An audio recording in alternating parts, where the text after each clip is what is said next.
You may have heard about the Quran's idea of paradise being 72 virgins, and I promise I will come back to those virgins.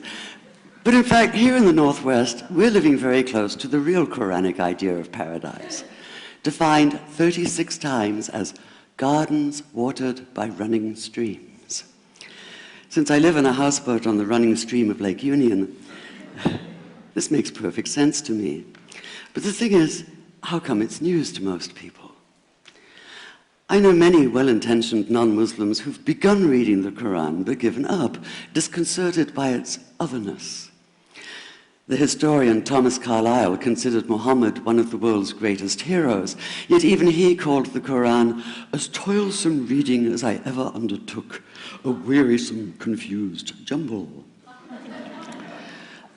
Part of the problem, I think, is that we imagine that the Quran can be read as we usually read a book, as though we can curl up with it on a rainy afternoon with a bowl of popcorn within reach, as though God, and the Quran is entirely in the voice of God speaking to Muhammad, were just another author on the bestseller list. Yet the fact that so few people do actually read the Quran is precisely why it's so easy to quote. That is, to misquote. Phrases and snippets taken out of context in what I call the highlighter version, which is the one favored by both Muslim fundamentalists and anti-Muslim Islamophobes. So this past spring, as I was gearing up to begin writing a biography of Muhammad, I realized I needed to read the Quran properly as I could, that is.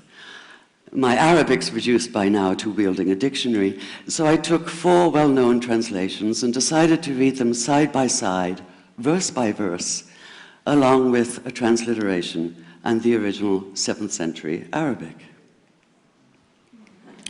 Now, I did have an advantage.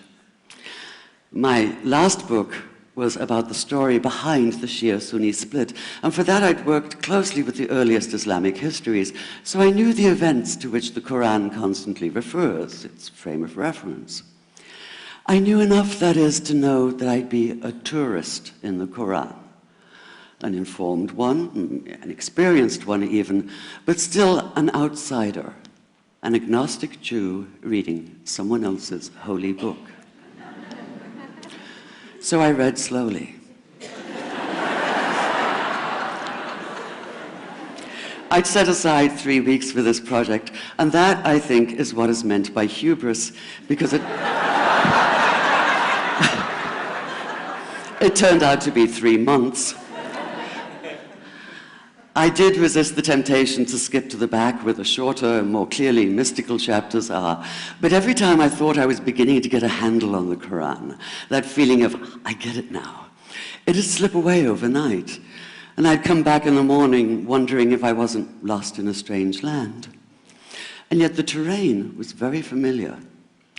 The Quran declares that it comes to renew the message of the Torah and the Gospels, so 1/3 of it reprises the stories of biblical figures like Abraham, Moses, Joseph, Mary, Jesus.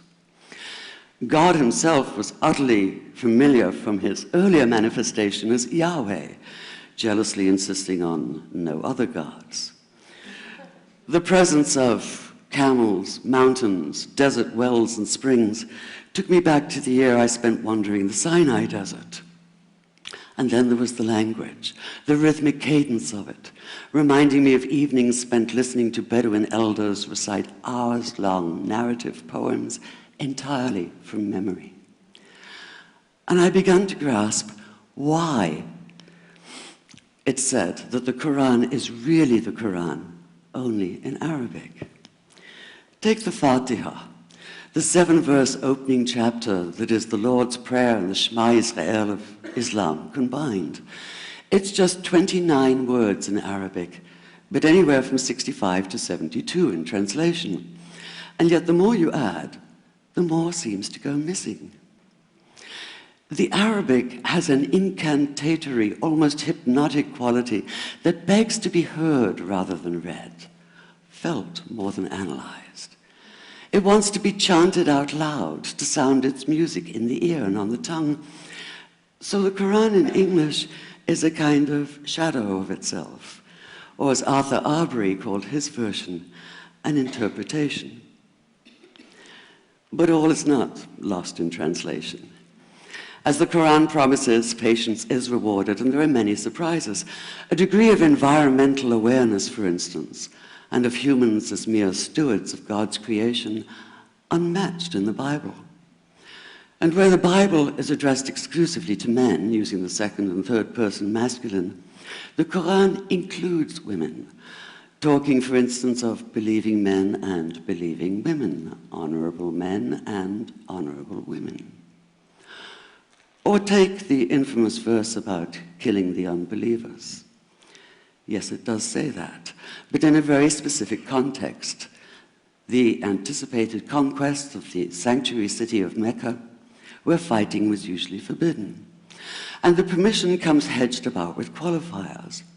Not you must kill unbelievers in Mecca, but you are allowed to, but only after a grace period is over.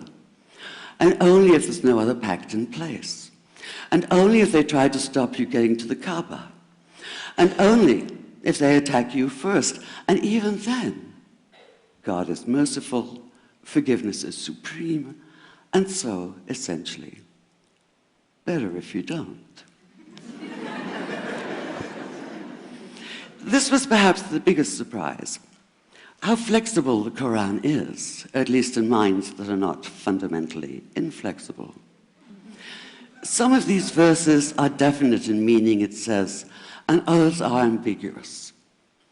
The perverse at heart will seek out the ambiguities, trying to create discord by pinning down meanings of their own. Only God knows the true meaning. The phrase, God is subtle, appears again and again. And indeed, the whole of the Quran is far more subtle than most of us have been led to believe, as in, for instance, that little matter of virgins and paradise. Old-fashioned Orientalism comes into play here. The word used 4 times is huris, rendered as dark-eyed maidens with swelling breasts, or as fair, high-bosomed virgins. Yet all there is in the original Arabic is that one word, huris. Not a swelling breast or high bosom in sight. Now, this may be a way of saying pure beings, like in angels, or it may be like the Greek kos, or koi, an eternal youth. But the truth is, nobody really knows, and that's the point.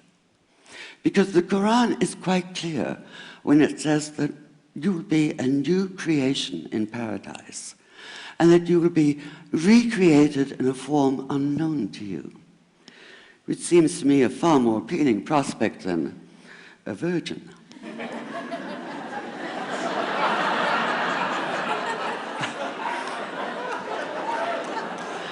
And that number 72 never appears. There are no 72 virgins in the Quran. That idea only came into being 300 years later, and most Islamic scholars see it as the equivalent of people with wings sitting on clouds and strumming harps. Paradise is quite the opposite. It's not virginity, it's fecundity, it's plenty, it's gardens watered by running streams.